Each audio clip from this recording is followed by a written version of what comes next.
get this party started. So, if you're ready to reclaim your time, pay yourself consistently, and really feel in control of your business, stop grinding harder, the real solution is smarter systems and a little help from AI. And that's what you're going to get today. So, busy isn't the goal. The goal is more take home pay, net profit from your business, ensuring that you have a healthy net profit and a consistent paycheck, and you're not overworking yourself. And so today's masterclass is focused on that, helping you save time just doing minutia and admin class and tasks so that you can focus on revenue generating activities that produce more bottom line net profit in your business. So, the first expert that I want to introduce you to is Kevin. He's a serial entrepreneur, he's an automation strategist who shows business owners how to get more leverage in their business by using the right tech. He helps you make more money, spend less, and work smarter. So, Kevin is going to go through how to free time with AI and automation, work less, and get more done. All right, Kevin, take it away. Thank you. Thank you, Heidi. We can proceed to my first slide. And firstly, everyone, thanks for joining us today. Super excited for the session we're going to deliver to you all. I've obviously seen a preview of it, and it's going to be a ton of value. Thanks again for joining us. So as Heidi said, AI is everywhere. You can't even escape it. Everywhere you go, everyone's talking about the next new AI thing, and it can get really, really overwhelming, even for people who use this stuff in and out day to day. And, one of the greatest things AI is doing for us today is automation, and it's disrupting everything. And business owners are frantically thinking, and that's probably you too. Hey, here's my day to day. Just back one more. Here's my day to day. Which of these tasks can AI do for me? Can AI just take this off my plate? And I think, it's a great thought, and often it is possible, but people for some reason always want to start there. But what I want to say is that automation isn't an all or nothing game. And that's sort of a mindset shift you need to have. Semi-automated is still semi-automated, meaning you aren't doing all of it. Like the example I love to give is like my coffee maker this morning. I have a Nespresso machine, and you've probably used one of these pod coffee makers. They're all the same. And look, I still have to load the pod and hit the button, but it's doing 90 to 95% of the work for me. And it's still enormous savings. Just because I still have to load the pod and hit the button, does that now make it sort of obsolete? No, absolutely not. So, the one thing I want to stress here is that if you have a process that is a multi-step process, even if you automate one or more of those tasks, it still saves you a huge amount of time in the long run. So that's the first mindset I just want to bring into what we're going to cover today. If we could just proceed to the next slide, please. And so even if you're saving just 10 minutes a day, that's 60 hours a year. And I'm sure all of us entrepreneurs could use 60 hours. It seems like, we never have enough time. And it's not just the time savings, it's also the consistency, right? So we all have those little tasks, like a 10-minute task where, it's just on your to-do list and it's just in the back of your mind. It's just not a priority and you just don't get to it. So the automation also helps you do things consistently and with less mental load because you're not thinking about it. And I think, a number of studies have come out that showed context switching, how much energy and time and efficiency you waste when you switch context. So we're not robots, we're not AI. So it definitely has a cost. As I said, you're more consistent. And here's the thing. Ooh, some random things just fell in my house. Creepy. But here's the thing, right? Even once you start automating, right, you can do something that's only 10 minutes, and then you can just continue automating more steps in that chain. Because even if you take 1 out of 5 tasks and you automate it, that's still a big amount of savings. And I won't get into it, but if you think about the manufacturing world, right, that's how it started. There's still conveyor belts and humans in the mix when they're making things. So just think about that, right? Now let's move to the next slide, please. To give you a personal example, I use a few different tools, and these are 3 different CRMs and marketing automation tools. I use them for different reasons, but effectively, I get a lot of my leads in one platform called Kartra, and I use these other two platforms for different funnels in my newsletter. And so I don't want to have to download all my contacts from one and then upload it to another and do that several times a week. Sure, it's like a 5, 6 minute job, but it's annoying and I have more important things to do, so I just don't do it consistently. So I built an automation that syncs all of this in real time, and that's just one of the many micro tasks that I automate. And you really need to think about that, because people think it's all or nothing, like I said, but micro tasks, they do really, really help in the long run, automating those. So let's move on, please. But there's a trade-off, I want you to understand, between time and quality when it comes to automation. So generally speaking, I'll say, there are just things that computers do better than humans, period. Say math as an example. But outside of that, let's say you're doing something creative or something that requires human ingenuity, then if you put in 100% of the effort, then you might get 100% of the output you're happy with. But if you could build an automation that's not 100%, but takes a fraction of the effort, then that would be a win. So for example, with my coffee maker, maybe if I ground up the beans and I went to, a fancy hipster coffee brewing place downtown and I bought some beans and, I did all the measurements myself and everything, then maybe I'd get 100% of the result, but it would be 100% of the effort. Whereas now I get 80% of the result. It's still a great cup of coffee, but I'm literally just pushing a button. That's like 10 minutes. Let's say once I bought all the beans, 10 minutes versus a few seconds. So, that's a trade-off that most people would take, and I would take anytime. And it's actually what I call my 81 rule.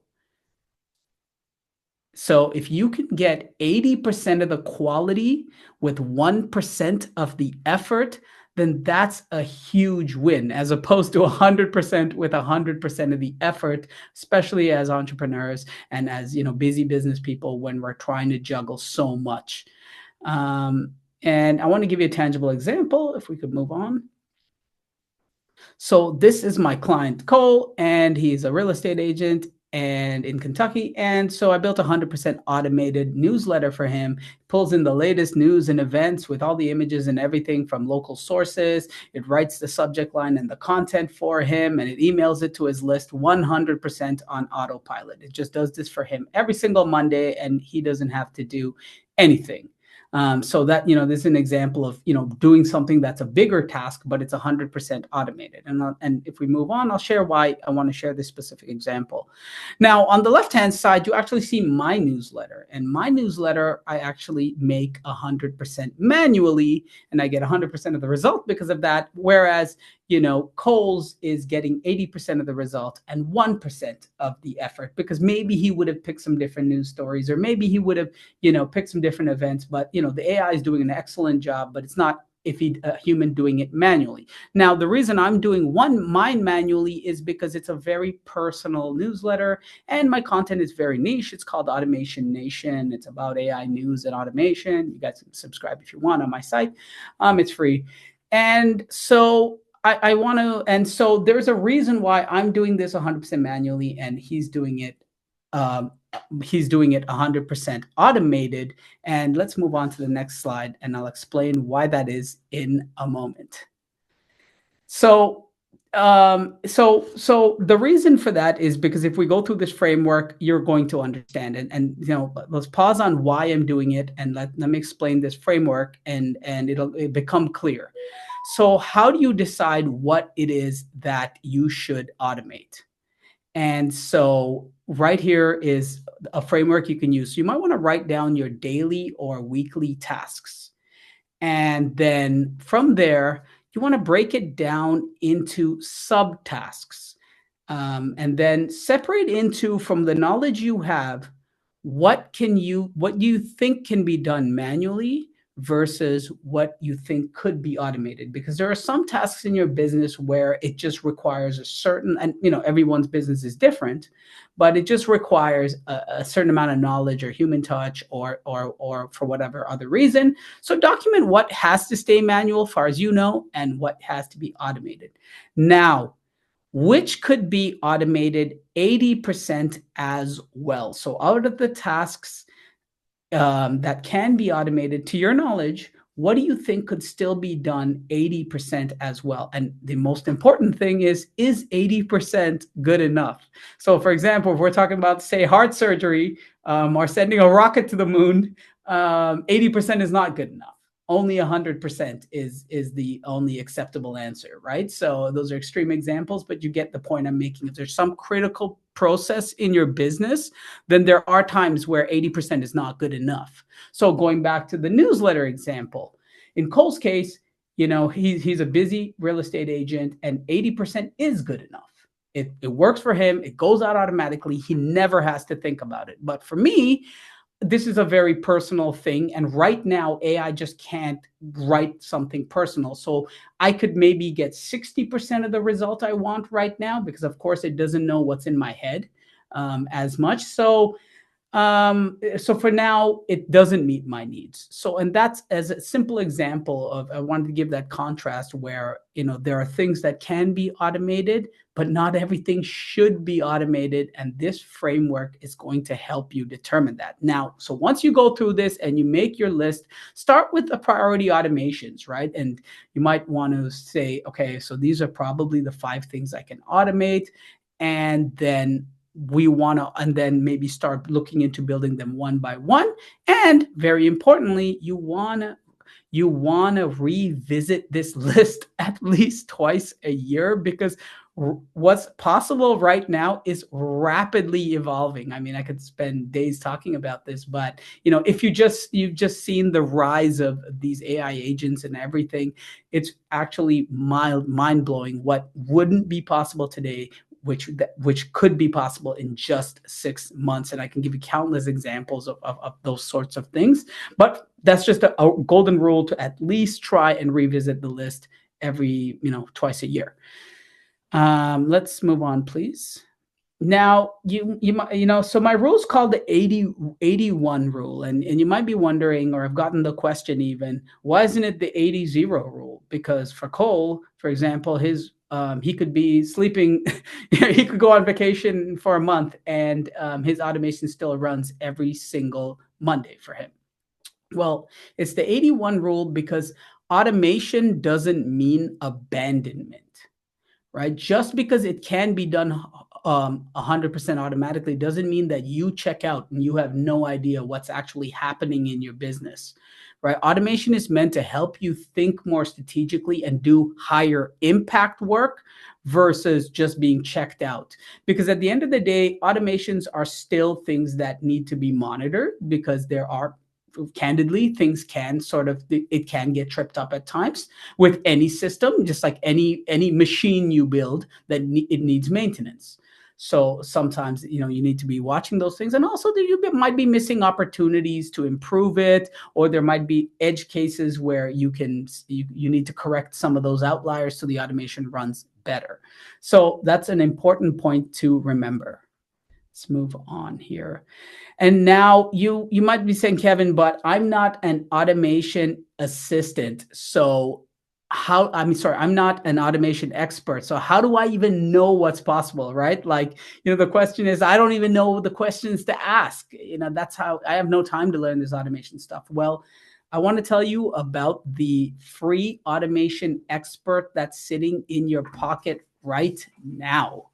And what I'm talking about is, and I'll actually pull out my phone, is ChatGPT and Google Gemini, and not using it in the way that you're thinking about. Let's move on to the next slide. So hardly anybody is using this, but actually you can speak with ChatGPT and Gemini, and you'll see in the next slide, you'll see the button, but there's a button right here. And you can have live conversations. As you're seeing here, you can have live conversations with ChatGPT and Gemini about any subject. I'm talking about, you're not typing prompts, you're talking to it like a human. And what's amazing is that it has memory of your past interactions, so it's context aware. In fact, the reason I'm bringing this up is so that you can learn how do we even automate things, and what can even be automated. Let me give you a simple example here. Let's do it live. Let's don't fail me now, ChatGPT. Let's do it live. So that's ChatGPT right there. Hey, I get a lot of comments on my Instagram videos, and I want to create an automation that replies to all of them for me. Is this possible? Absolutely, Kevin. That's definitely possible. And I'll keep it nice and straightforward. We can set up an automation that replies to comments using a tool like Make or Zapier combined with Instagram's API or a third party social media management tool. Basically, it involves setting a trigger. Okay, which one would you recommend for a complete beginner? Sure thing, Kevin. For a complete beginner, I'd say go with something like Zapier. It's really user friendly and pretty intuitive to set up.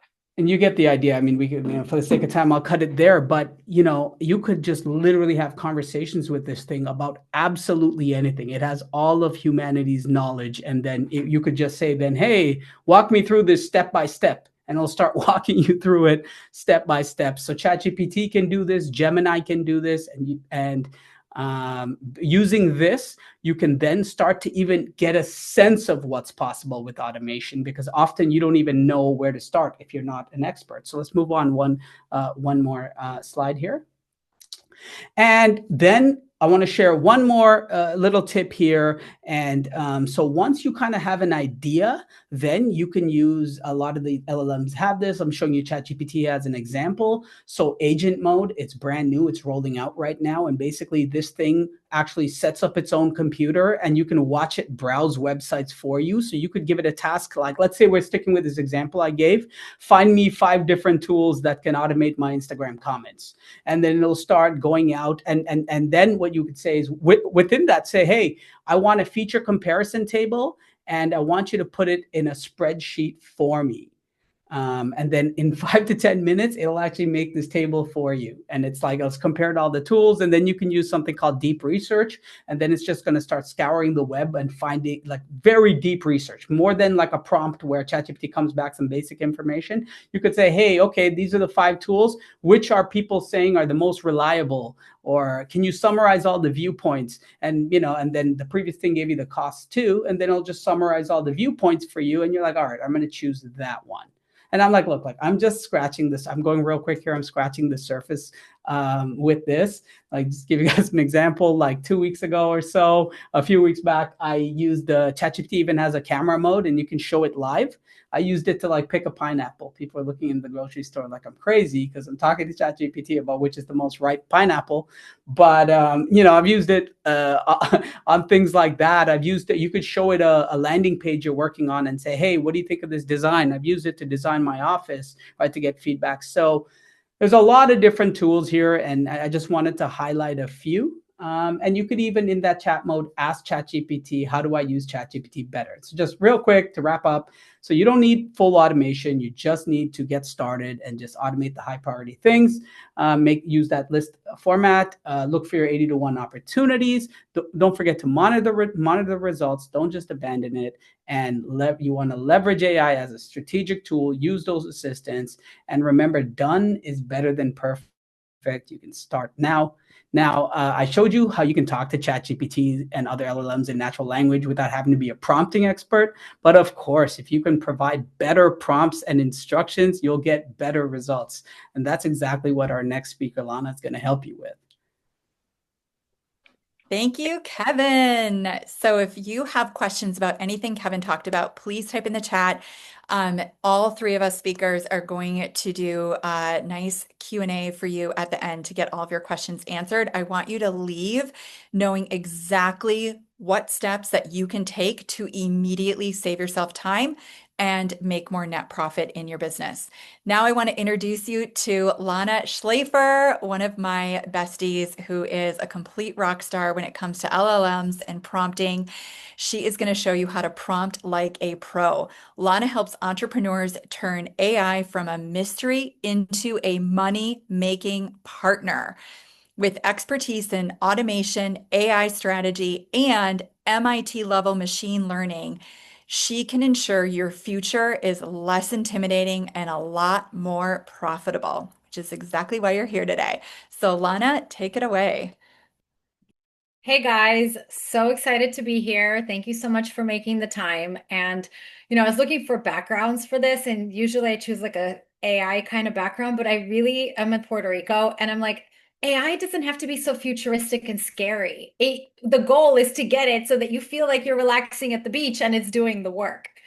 So I wanted to start with just kind of doing a really quick temperature test for how many of you would say that you have, let's just divide ourselves into total novice, kind of like been playing around with ChatGPT, and expert. I imagine most people here will either be a novice or kind of an intermediate user or any other large language learning model. So Gemini, Perplexity, Grok, DeepSeek. If you guys could put that in the chat, I will tailor the talk more to the level that most people are at, because as you can imagine with something like this, it's almost like learning a different language. If you already have some basics, I can go much deeper. If you're just starting out, okay, intermediate, very exciting that a lot of you are intermediate. So I can see the chat and I will keep an eye on it. And I'm used to kind of splitting my attention. So as questions come in real time, I'll try to answer them here. Otherwise, we'll keep them for the end. Okay, awesome. Wow, you guys are a lot further in your AI knowledge than I thought. So that's fabulous. Okay. I'm sure then that most of you have had this experience where you prompted to do something, whatever LLM of choice that you're using, and it gives you something weird. And I don't mean it just like zonks out or loses information, which also happens, but it's just kind of useless. It didn't get what you're saying, or it gave you something that's completely generic or wrong, and it's very frustrating. And one of the things that, is worth checking out as a first stop is it the output or is it the input? Because the problem may not be the tool, though sometimes it is, and we do need to distinguish. It may be that the prompt isn't able to generate the response that you're seeking. So there is a miscommunication problem. You are speaking in a language to ChatGPT that it is essentially interpreting and then doing the work and then interpreting back to you the results. So interpretation can be a difficult, if you've traveled around, sometimes you can misunderstand each other. So how do we get on the same page? Great prompts, we can go to the next slide, will lead to better ideas, better content, and certainly less time at your desk, which is what hopefully we all want. Prompting is, if you want a definition, just telling AI exactly what you want it to do, right? It's speaking the language that gets you the result you want. And I want you to consider that it is a really smart assistant that you have, but you still need to train the assistant. And I know Kevin alluded to this as well, where you still need to be very engaged to make sure that the input you're giving is the output you're getting. And you will need to do that consistently. It is not at a level where you can completely walk away. Just like if you have a fabulous teacher or a nanny, you still want to monitor what the nanny is doing with your children, right? So prompting is really more of an art. We're going to talk about the science part of it, and then we'll talk about the art. Say too little and it's really too vague and you're getting generic results. You say too much, you're getting at the wrong level maybe of a result that may be too technical, too messy, too complex. And so you want to find that sweet spot so that you optimize your time and then you get an output that really optimizes what you're seeking. So remember, ChatGPT is not Google or any of the LLMs. Grok and a couple of others are really much better at challenging you and making sure that the question you asked is what you are actually seeking. But ChatGPT is famously a sycophant. It's just going to agree with whatever you say. It's there to please you. It's not there to actually help you get to the right answer. It's just there to be like, yes, yes, yes, go. So you might want to also prompt for that, which I just told it so many times. Please stop saying yes to everything. Challenge me. There's prompts that you could look up that are be very, very specific in terms of the kind of response that you are seeking. But let's go to the next slide. As you seek to hit this sweet spot, I'm going to suggest 3 prompt shifts. And I'd really love to hear if you guys have heard of this or if this is something new to you. And this is it's scalable from novice to sort of expert. So shift number one is going from vague to vivid. Now, this is where the art comes in. What is vivid? What is clear? What does AI need to know? And it depends on the task. So again, if you think of AI as the really, really smart, like you have a PhD level assistant, right? Think of your typical kind of nerdy, 25-year-old. They're very, very skilled in certain things, but you still need to give them the right context to get the right content, to get the right results. So I want you to consider every prompt that you give with at least 4 criteria. And I think that encompasses, most of the essentials that you would need to get the prompt to give you exactly the output that you're looking for. Who is this for? Who is the audience? Who is the customer? We'll also talk about later, who do you want to respond? You could give it a role where you're saying you are now a functional medicine practitioner who specializes in longevity. That response will be different than if you just say, I want a medical doctor response, right? Traditional medicine. You are actually pulling from different knowledge bases, from different data sets at that point. So you could either talk about who do you want to share this with, who is the intended audience, who is this task for, or who do you want ChatGPT or whatever LLM you're using to be in order to pull from the knowledge base. The what is really, what do you want it to do? What's the task? And again, this is something that you will develop over time. Like in a relationship, you kind of know how much to say to your partner in order for them to understand what you're saying, right? So initially, you might really need to spell out the task. And eventually, as you build your relationship with your LLM, you might just say, oh, do that thing that you did last time with my newsletter or my social media or whatever it is, right? But the task needs to be specified. Why you are doing this? And most people skip this. And it's really sad because that is sort of what directs the ship in the direction you want to go. I'd almost say this is the most important. What is the goal or outcome? I'd start with why do you want this? Don't just write me a newsletter. Don't just write me a research paper. I need this because I am trying to make a decision on this investment versus that investment. I am prospecting a customer. I need to know if I will work with this person. I need a highly converting, I need people to sign up for my webinar. Whatever the goal is really important. Or a specific outcome, like I need it in this format, right? I need it to be as an SOP or as slides instead of just a list or a Google Doc.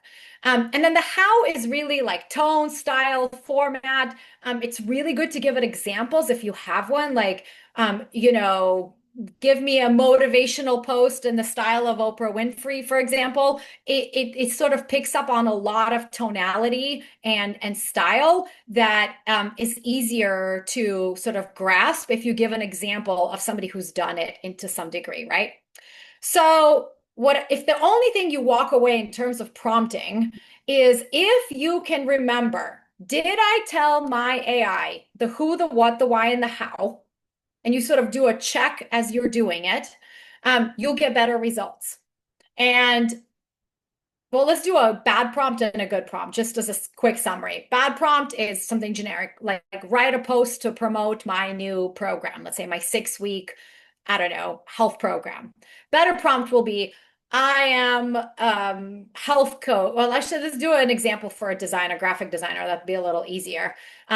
You could say I'm a brand designer for, and you say who the target market is, specifically for females, for example. It's a different tone, that's a different style, right? For launching their first product. So you're talking to novices, you're talking to beginners. You already know it's not at a corporate level. It's deciding a lot of info just from that, right? My new offer, and you would say, for example, it's a VIP day, right? We create their type brand identity in 8 hours. That's very different than you are doing some sort of an audit or some sort of a monthly call or program that's very generic to a lot of people. This is tailored, custom. You might want to say, what is your edge, right? What makes you different? Well, it's fast, it's affordable, it helps them evolve their brand identity as they grow, and so on and so forth, right? And you give it a clear task, like write 3 bold conversational captions for my Instagram post, right? So is it clear the type of context that you want to give it from a big picture perspective? I guess one thing that I want to add is you might not get it right straight out of the box. And a good way, if you can remember to tag this on at the end of the post, is to say, ask me any questions about anything that I've written so that you can understand and complete this task with at least, 95, 98% accuracy, right? Because then it will go back to say, actually, I'm not clear on this, I'm not clear on that. And then you will have to answer questions. I often start complicated projects and prompts by saying, what do you need to know in order for me to complete this project? And then I will just be answering question a lot of times in voice mode because I speak faster than I write. So Kevin's showing that is really a great shortcut. And I'll just answer whatever questions that my ChatGPT or any other AI has for me so that I can then get at the information in order to complete the task, right?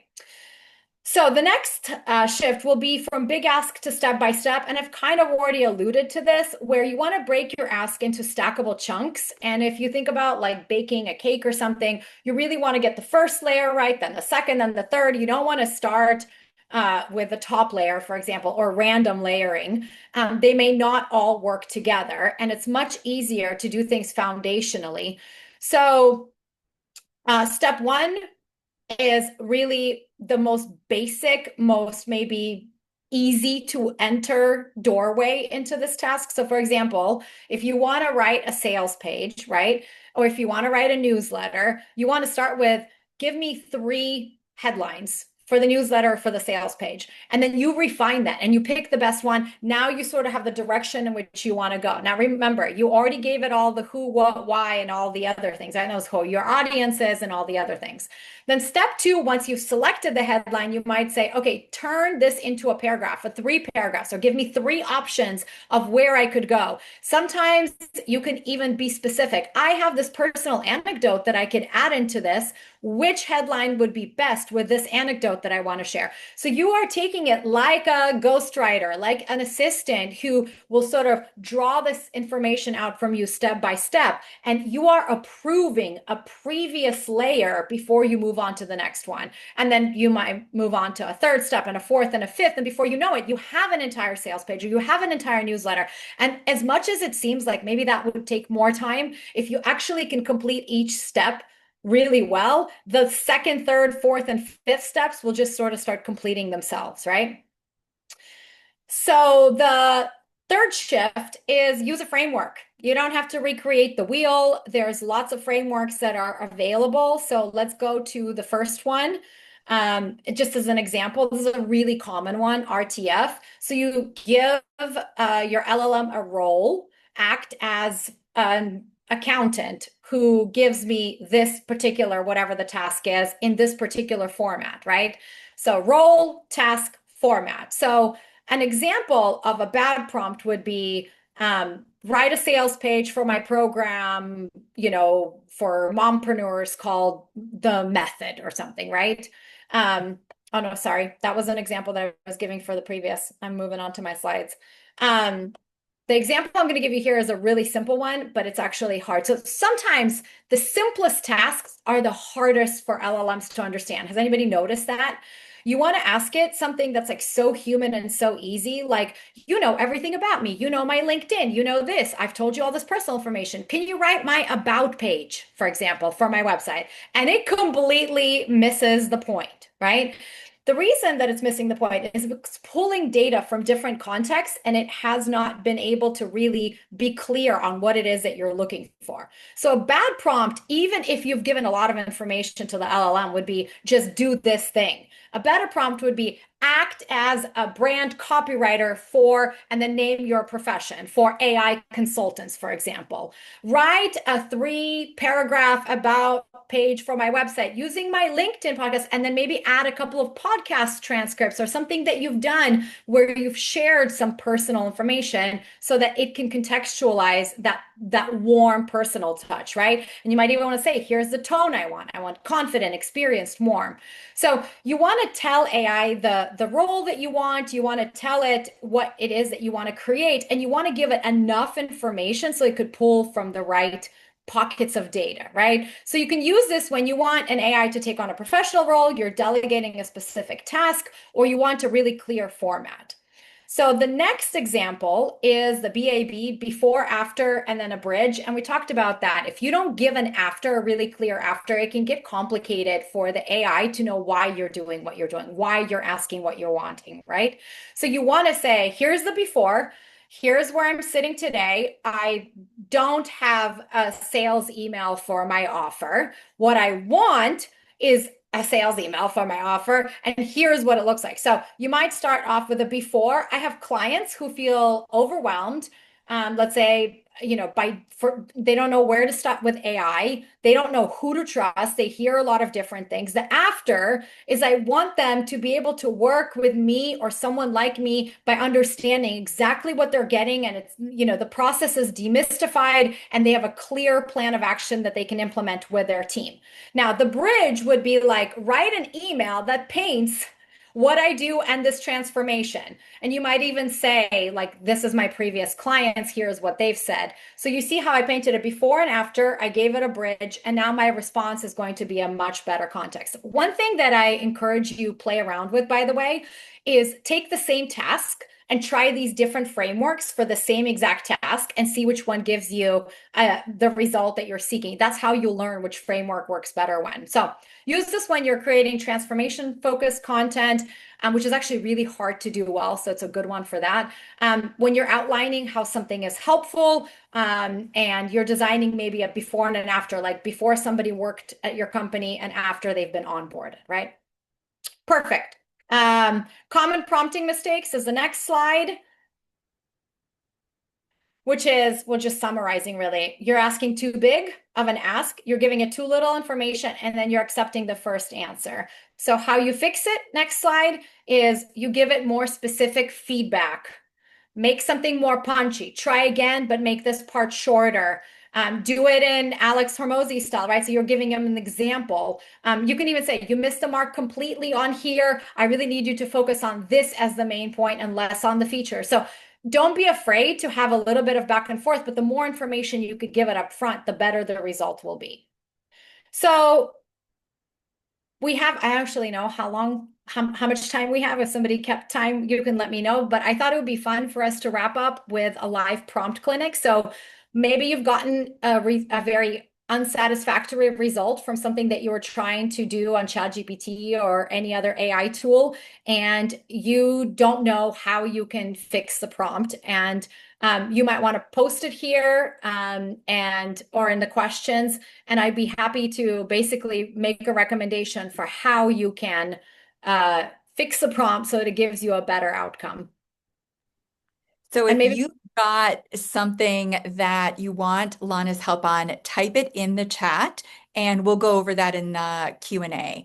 And then I'll give people a chance to kind of think too, if there's a prompt that you're like, man, I was working on this project with ChatGPT or whatever LLM, any LLM, and you were frustrated that you weren't getting the response that you wanted, you can just type that in the chat and Lana will help you fix it when we get to our Q&A. I just want to wrap up by saying, don't let all of this be overwhelming. And I know Kevin said the same thing, really, is just start somewhere. And before you sort of get the shiny object syndrome, there's a lot of people trying to sell a lot of tools nowadays. Use this for that. Da, da, da, da, da, da, da. All of them are going to require some fundamental understanding how an LLM works, how generative AI works. So this type of prompting and understanding how you can query to get the best output is really one of those fundamental things that I recommend you spend a little bit of time on. You could even chat with ChatGPT about it if you want and say, how do I get better outputs? Because it'll make every interaction with any AI tool so much better for you, and you'll be able to get such better results from any type of AI tool that you use. So before you move on to all the shiny objects, make sure that you can really use the ones that you're already using in a way that's satisfactory, and then add on new ones after that. Great. Thank you, Lana. Appreciate that. Hopefully, you guys got a lot out of that. Again, please type any questions that you have in the chat. If you want to know which LLM works for what task best, Lana can answer that. Just type in the chat whatever your questions are and any prompts that you want help fixing. All right, we are going to roll into our final segment today, which is the 3 money blind spots that hold back many small business owners. We're going to uncover them right now to ensure that you have a healthy net profit in your business so that you can consistently pay yourself. Okay, so our 3 money blind spots. Now you may be, so you may be looking at your business as really wanting to create more of a lifestyle business. You want time freedom, you want location freedom, and you want to be able to have enough net profit every month to consistently pay yourself what you need to truly support your lifestyle. And the good news is we live in a time now that that is more possible and easier, but it does take really understanding your money blind spots, which is knowing your numbers, like what's going on in your business, which tells you exactly where you should be focusing your time and energy so that you're not just throwing a lot of spaghetti at the wall, wondering what's going to stick. You know exactly what to focus on to create the profit that you need and to create the lifestyle that you need out of your business. And so that's what we're going to walk through today is the 3 money blind spots. So let's start with blind spot number 1. So write down, or you can just think in your head right now. If you want to type in the chat, that's great too. The last 3 financial decisions that you made. Or you could even be thinking about like what are regular financial decisions that you have to make, that you're having to make that feel really overwhelming to you. Do you feel confident in them, or do you feel like you're guessing? Next slide, Emmy. So think of it this way, you're the driver, um, but you forgot the snacks as you're driving, right? And so we want a pay yourself rule, a minimum viable paycheck. So think about it this way. What do you want from your business? What's missing to get you there?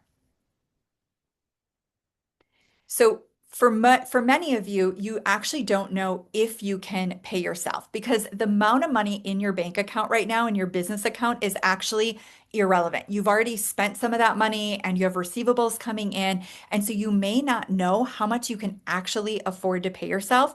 And you may find that on a month-to-month basis, there's either little to no profit or it's very inconsistent. It's very up and down. And so it's like your car, looks, or actually, Emmy, can you go to the next slide? So it's like your car looks full of gas, but the gas gauge is broken. So when was the last time that you paid yourself? I mean, are you guys paying yourself consistently, or is there a lot of inconsistency and a lot of up down in your paychecks? So the first thing you need to do is get to your minimum viable paycheck. You want to list your monthly personal essentials. So remember, your business and your personal financials need to be completely separate. And if you haven't done that yet, that is absolute step 1. And here's what that looks like.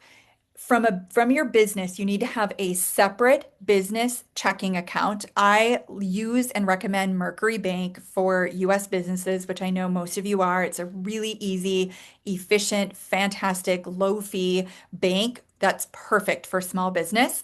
I'm not like an affiliate of Mercury, I'm just a big fan. So you need to have a business checking account, at minimum, a business savings account, a separate business PayPal account, Wise, whatever it is that you need to run your business. And then you also need a separate business credit card. Now, if you don't have an actual like business card in your business's name, that's okay. You can just assign a credit card that you're currently not using, like one of your current personal cards that you're not using. It's not an active card that you use on a regular basis. What you can do is just assign it to your business and only charge business expenses to that credit card and then pay that credit card out of your business checking account. It's crucial that your business finances and your personal finances are completely separate. You need that for tax, you need that for legal, you need that for liability, and so that you actually know what's going on in your business so that you can make smarter business decisions. So now, when it comes to your minimum viable paycheck, you're going to pay yourself out of your business. Your business takes in all of the income, pays all of the expenses, sets aside the tax money that you need, and then you've got your bottom line net profit. And out of that profit, you can pay yourself some of that. Some of it may need to stay in the business to just fund the business, build out, it's a cushion for the tough months, etc. But you're going to pay yourself out of that. And then you're going to move that money from your business account to your personal account. And then that's what you pay your personal expenses on. So, in terms of your minimum viable paycheck, you need to know how much you need from a personal standpoint each month to make it through the month. So, all of your personal essentials, you're going to add that up, and then this is your baseline target.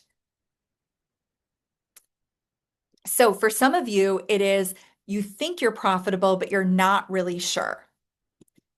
And this is really where your car like looks like it has a full tank of gas or looks like everything is working well, but then you find out the gas gauge was broken or there's something like broken down in the engine and now you don't have the profit that you need to run your lifestyle and to reinvest in the things that you need to grow your business. So for some of you, you're really clear on what your profit is. And for others of you, you really don't understand your current net profit in your business. And we're going to get into that. So you want to find out what your real net profit is. So net profit is your income, the total revenue that you take into your business. So your total revenue, total amount of money that comes in through whatever products and services that you get. So that's all income coming in. Then you're going to pay all the expenses that it takes to run your business, to market your business, to deliver your services, etc. Any refunds, and then you need to set aside the tax dollars that you need I recommend doing a high yield tax savings account. So tax savings account, which right now a high yield account, you can get nearly 5% interest on. So at least you're earning interest on those tax dollars before you have to actually send them to the government. That then is your bottom line net profit that you have to work with. And when I say work with, I mean pay yourself to fund your personal lifestyle and to keep as a cushion in the business for the lean months and to reinvest in growing in your business. Those are the three things that you can do with your net profit. So blind spot number 3, guessing what's working and hoping it's paying off. So this is where I talked about throwing a lot of spaghetti at the wall. So you might be very busy at spinning your engines, trying to throw all the spaghetti at the wall. And I am so guilty of this. You can ask Lana, who we've been besties for like almost a decade now. I have been guilty of this in my businesses because it is so easy to get caught up in the million things that you can do to grow your business. And we all get passionate about our businesses. But the reality is, you need to understand what's actually moving the needle. And by moving the needle, I mean what's actually creating net profit in your business, take home pay in your business. So there's something called Pareto's principle, which is the 80-20 rule. And the 80-20 rule, or a version of the 80-20 rule, sometimes it's 70-30, but it's, the 80-20 rule is a rule of thumb, which is generally speaking, if you analyze anything, you're going to find that 20% of the effort is getting you 80% of the results. So around 20% of your customers are generating 80% of your net bottom line income. And so what you want to do, and like 20% of your marketing efforts is probably generating 80% of your sales.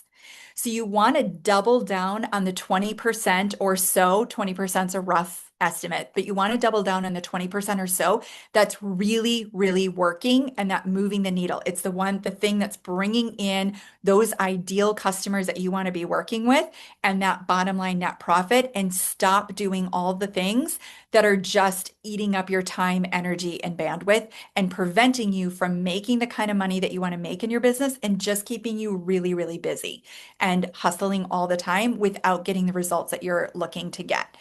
So start by evaluating one offer or service. How much did it bring in last month? How much did it cost to deliver? What was the actual profit and was it worth it?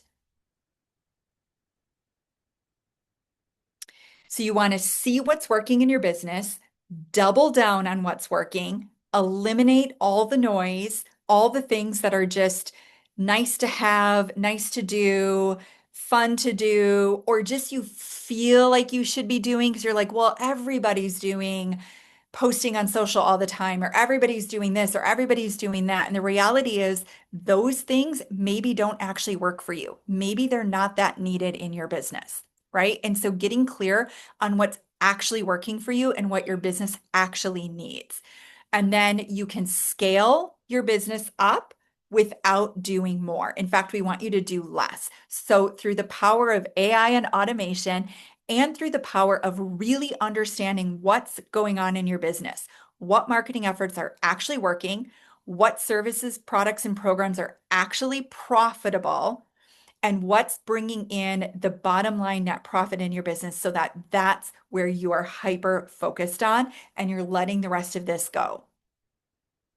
So you've got two options. You can do this manually or the magic way. All right, so manual. So really understanding your numbers is the kind of like old manual way is spending about 200 or more hours per year and around $3,400. So that would be the cost of a bookkeeping software, and then also a bookkeeper, and also someone to help you really understand like your KPIs, your key performance indicators. These are like the numbers that show you what's really happening in your business, what marketing is working, which clients are profitable, the lifetime value of your clients, that sort of thing. And so on average, to do all of that, the manual way of doing it is going to take you at least 200 hours and is going to cost you at least $3,400 in support and software. So here's the magic way. We're going to unveil a magic way for you. The magic way is under 1 hour a month. So that's 12 hours the entire year, under an hour a month, and $597 for the year. So manual is a lot of spreadsheets, a human bookkeeper, help with sorting all this all out and understanding this. Magic is knowing exactly how much you made, how much you spent, how much you can keep, and most importantly, exactly what's working and what's not in your business. And we built this all into Cashflowy. So inside Cashflowy, we have not only a fantastic real-time dashboard that does a fabulous job of all of your bookkeeping and accounting, make sure that you're tax ready, but even more importantly than that, we handle the time-draining tasks and tell you what your money-making tasks are. So there's a built-in AI financial coach that you can talk to 24/7, and this financial coach actually um, analyzes your key performance indicators. So we have a KPI dashboard built in that is the key metrics that you need to know and understand in your business. Like which of your offerings are actually profitable, how much time and energy and money they take to deliver, what the lifetime value of your customers are, like all of these key numbers that you maybe aren't paying attention to right now because you don't know how to track them. So we have a beautiful dashboard built in that pulls in data from a bunch of places. And then anything that we're missing, because there are some things that you're going to have to manually enter, but we just show you exactly what those are, make it very easy for you to enter those last few pieces of information. and then it does its magic and it actually shows you what's going on in your business and exactly what you should be focused on. So, for example, it may run your KPIs and say, you know what? The biggest issue in your business right now is retention. You need to be focused on retention. So, your AI coach is going to analyze that for you and to give you that information. And you can go back and forth with your AI coach, which gets smarter the more you talk to it. It really starts to understand your business, your goals, what you want to do with your business, like much you want to grow and scale it, how much net profit you want, how many hours you want to work, and we'll analyze all that information so that you can make smarter business decisions. And then we also have this beautiful cash flow tracker built in that tells you exactly how much you can afford to pay yourself. So you'll never second guess again how much you can afford to pay yourself. So the old way is spending over 200 hours a year and about $3,400 statistically on average to get that done. The new way is cash flowy, which is less than an hour a month. It's normally $597 a year, but we are in beta right now. So we are welcoming in another 150 beta founding members at half off. So right now, if you were to start your free trial with Cashflowy, and if after your free trial you love Cashflowy and you want to stay a user, then you will have an option to be a Cashflowy user for just $297 per year. And we will lock in that rate for life. So for as long as you remain a Cashflowy user, our price will continue to go up, right? So as we refine the software, as we build new features, as we grow, as we scale, we'll be continuing to raise the price, but that will not affect you. Your rate will be $297 a year for as long as you're a Cashflow user. So you as a founding member, we really want to reward you for coming in when we're new, we're fresh, we're just getting to market, and we want your feedback. You're going to actually help shape Cashflowy. You're going to tell us what features you want us to roll out next, what's important to you, what changes you want to see made, what your favorite things are, what things you want to see different. Like you have an opportunity to really shape Cashflowy. And so oh, okay. I thought we had one more slide there. So Cashflow, that is our special offer. We also have over $3,000 worth of bonuses that you will be able to unlock immediately. These are like legit bonuses, not like, some companies put out these like quasi a little bit overstated fake bonuses. We have legit bonuses. I'm going to give you an example of one of them. So one of my besties, who some of you may know, Selena Sue, she had a program that's no longer available on the market, but she sold over 500 of them for between $1,200 and $1,800 each. What it is, I think it's 42 cash injection strategies for your business. So it's all these different ways that you can immediately inject new cash into your business. It gives you the templates, the strategy, everything laid out. She successfully, like I said, put over 500 people bought that program for over $1,000 each. She has glowing testimonials from it.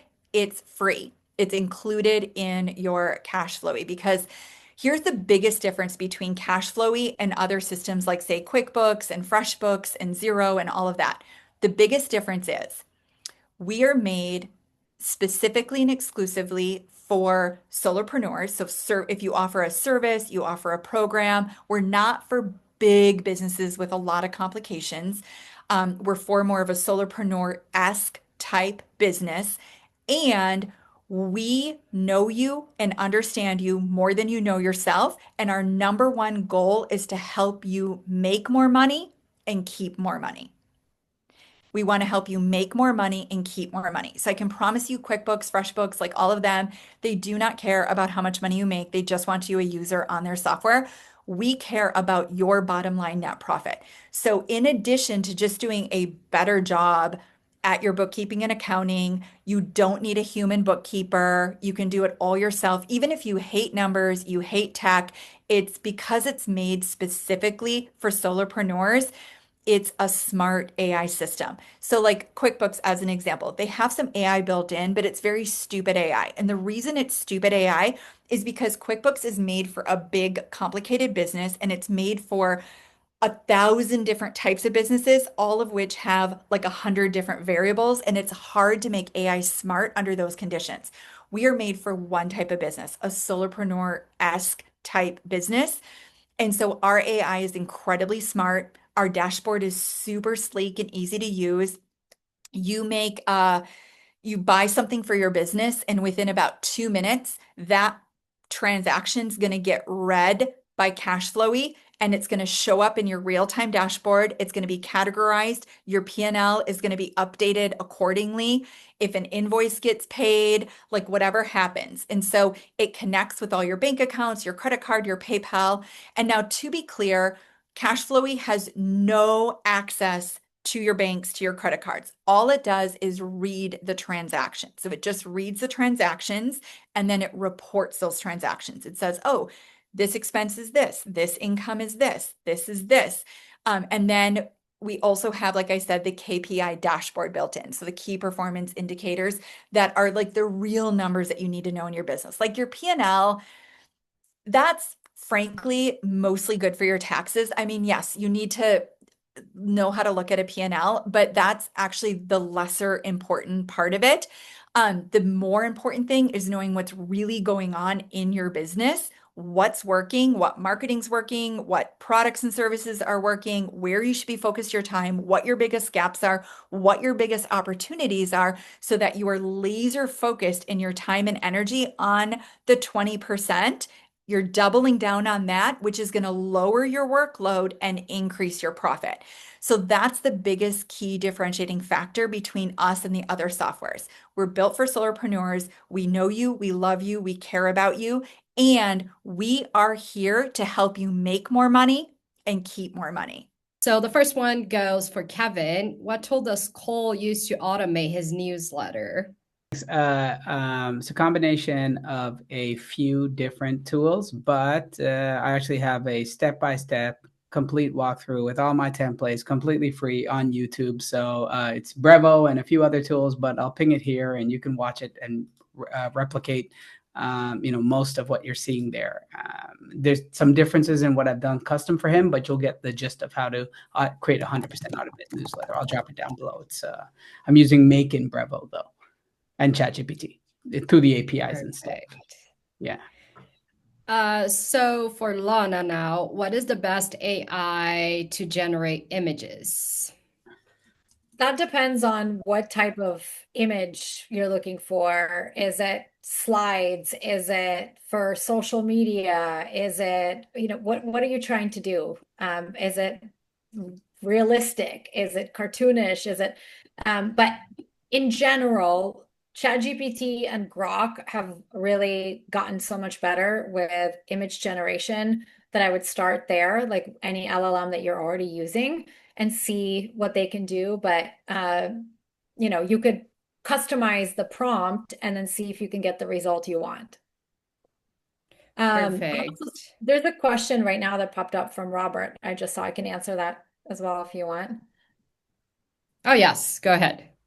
Yeah, so there's mixed reviews with ChatGPT, but ability to change personality settings. So Claude had this for I don't know, a couple of years now or a year or something, where you could change the tone and you can change the personality. You have a parameter toggle.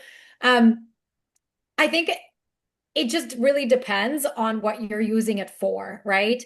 But you can go in and pre-program, right? You can pre-program ChatGPT to talk to you in a certain way, to have a certain tone, to have a certain result. So that has improved. If you go into your general settings, again, it depends on if you have the pro or the higher tier, not the free tier. It gives you more options. So if you are noticing that you are repeating yourself multiple times and you pretty much know you want a universal parameter to be set, like I hate M dashes, the dashes that it always wants to put. So you can set a universal parameter, remove all M dashes. It's still going to try to throw some in. It just really, really loves them in sneakily ways. But you could set these universal sort of decisions for how it treats you and how you the responses that you get. But with everything, it's really hard to give these responses because it almost seems like every week something changes, right? Like it's crazy how fast it's evolving. Like ChatGPT 5 just came out last week, I think.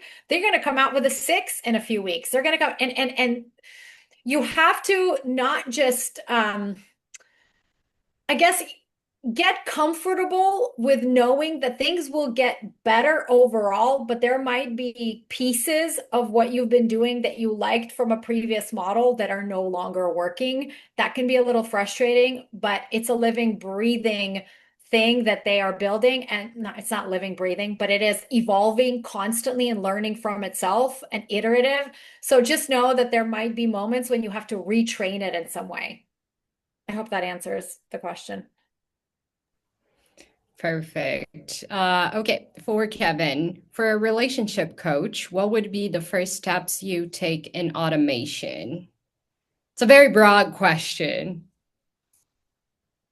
Definitely. And so automation is they're all custom. Everything is custom. So I would take a look at your goals and what objectives you want to achieve, and that's what I would automate. There just isn't a universal answer for everybody. It just comes down to your individual goals and what tools you're using, where your gaps are, where you need the most help. So, going through that exercise and trying to figure out, hey, what is my highest leverage opportunity? And now, one other thing I just want to really quickly say is one thing, just for the brevity, I didn't touch on is, a big difference between 100% automated and, say 80% or 50% or something is cost. Right. As you can imagine, when you get to 100% automation, there's a lot more checks and balances and everything that need to be built into the system since there's no human review. So sometimes you want to look for quick, cheap and cheerful opportunities there. So evaluate things, and then try, use the AI assistant. But, there really isn't a say everyone should start here. Perfect. The next question is for everyone, but before I address that, I would love for the audience, people that are stuck with us, to know what you found of the masterclass. Did you enjoy it? What are your thoughts? We let your feedback on the chat, and we really appreciate it. And now this next question, and our last question as well. Let me find it here. Do you guys recommend for like any automation tools with AI? So what are your go-tos? Well, actually, I was just going to add this as an add-on to Kevin's question. I think that just using the different options within ChatGPT, like learning what each voice mode, this mode, agent mode, that like all of the options that are in there and figuring out what you can use them for is probably the first step.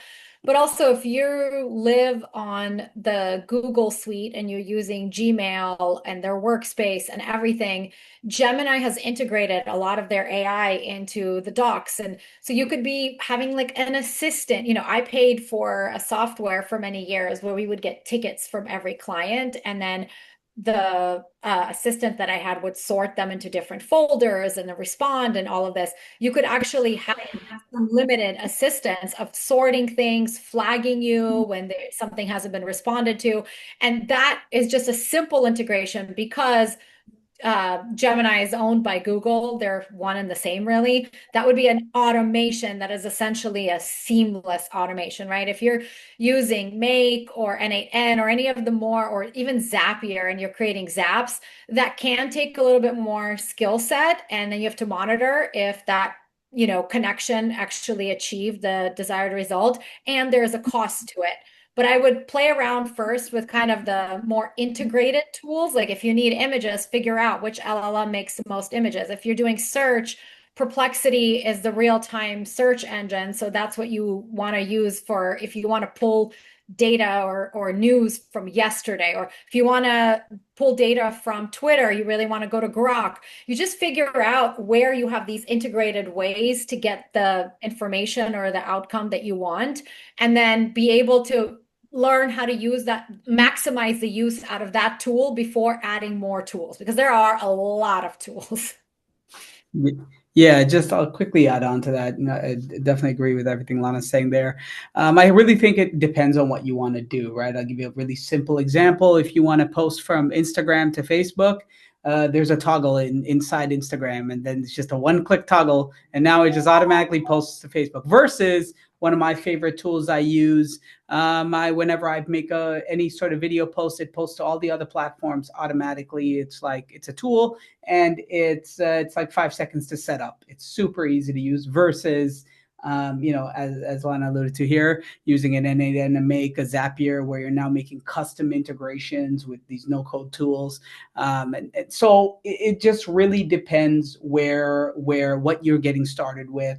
Whether you need a point solution that just does one thing versus if you want some super custom thing, then it all just depends on your kind of custom use case here. But you can get really far though with just using the LLMs and getting help with them and using some of the automation tools and features. Right now, every software company under the in the world is incorporating AI into their stack. You heard about Cashflow doing it, of course, as well. Every company is, right. It's just the way it goes. So sometimes the thing you're looking to do might be already built in with one of the tools you're looking, or there might be some easy integrations. So yeah, definitely explore that first, and then you can kind of look into how you could build something more custom. One thing that I found really useful is Perplexity for finding people. So Perplexity is best for research. Sources, its sources.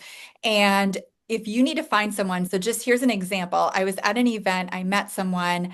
I thought we exchanged contact info. I wanted to reach out to her. I could not find her contact info anywhere.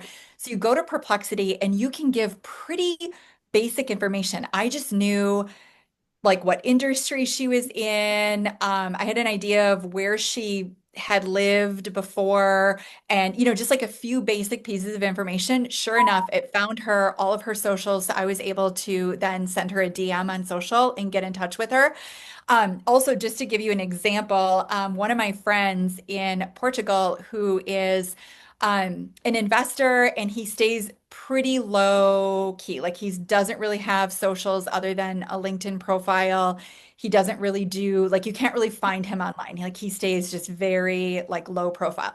I was telling him this and he's like, it can't find me though, because I'm super low profile and whatever.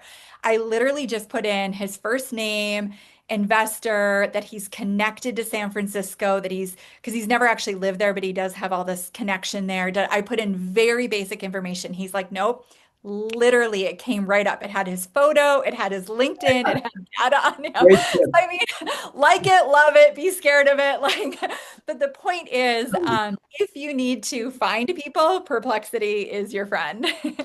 I'll drop one more thing that I've done a little bit more research on lately, and my husband's using in his company, is the voice agents. So the ability, if you are doing any kind of repetitive phone calls, maybe you are calling people to schedule an appointment or sign up for something, maybe you're calling people to pitch them something, and phone call is such a powerful way if you can get a phone number, right? From somebody. So he's in the real estate mortgage industry. And so they can just call 1,000 people at once with an agent that has trained. You can actually make it like his voice if you want to. 11 Labs has come a long way where you can really, my husband can't tell my voice from my AI voice because 11 Labs has gotten so good. And I have kind of an accent because I wasn't even born in the US. And like, it's amazing that I can really tailor that.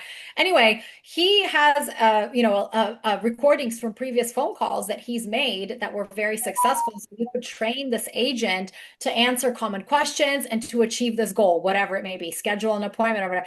They're getting so much better now that you can't tell who, if you're talking to a real person or I hope that they actually disclose this at some point, because I think that that would be only fair. But any repetitive task that you are doing, whether that's writing something, speaking something, uh, I don't know what else. What else do we do nowadays besides writing and speaking? Coming up with some kind of research or decision. Those are the things that I consider. Is there a way, if not fully automate them, but to make some part of that process more automated, right? Anything that's repetitive is what AI is really good at right now. Something that's more creative and generative, even though it's called generative AI, it still really struggles. And so require a higher level of task than most AI can complete, or at least complete well.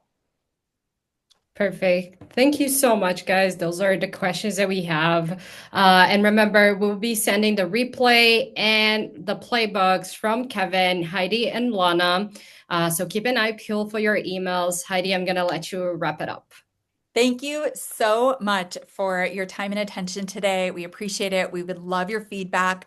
Watch for an email from us tomorrow. We're going to send you a replay. So if you missed any portion of this, and you can scroll through, you don't have to watch the whole thing. If you just want to see some tidbit Lana dropped or Kevin or me, you can scroll and just watch that part. Also, we have handouts from each of us that supplement what we each went over. And so all of that will be in your inbox tomorrow. And yeah, if you found this helpful, please share the link with your friends and colleagues. We would appreciate that. And if you haven't yet, start your free trial. Like I said, we've got about 150 founding member spots open right now. And so you can start a free trial. It's totally free. You can cancel during the free trial if Cashflow isn't for you, but we'd love for you to give us a chance. We believe you are going to absolutely love it, and it will be game changing for your business. And so if you choose to stay with us at the end of your free trial, it is just $297 for the entire year, and that's locked in every year going forward for as long as you're with us. And we're giving you this $3,000 bonus package. We're doing catch-up financials for you, which will be an additional paid service, but it's totally free for you. So we're going to catch up all your financials for the entire year, get you all tax ready. So 2025 taxes are going to be very easy. They're going to be like a snap, the easiest taxes you've ever gone through. We're going to give you really great white glove service. You get one-on-one meeting with our accountant, an actual accountant to onboard you. Plus, our entire customer service team is actual accountants because we figure if you contact customer service, if you're not getting whatever answer you need from the AI built into your Cashflow account, then we want to connect you with an actual accountant to answer your question. So all of our customer service agents are accountants, plus you get 2 one-on-one private meetings with an accountant every year, one to get you onboarded, and then one later in the year at the time of your choosing. It can be tax time, whatever time works best for you, and a bunch of other bonuses. So it's a super legit bonus package that comes with your 297 founding membership. So we would love for you to give Cashflow a try. Just head on over to cashflow.ai to start your free trial. All right, thank you for being here, and we hope to see you at a future masterclass. All right, bye everyone.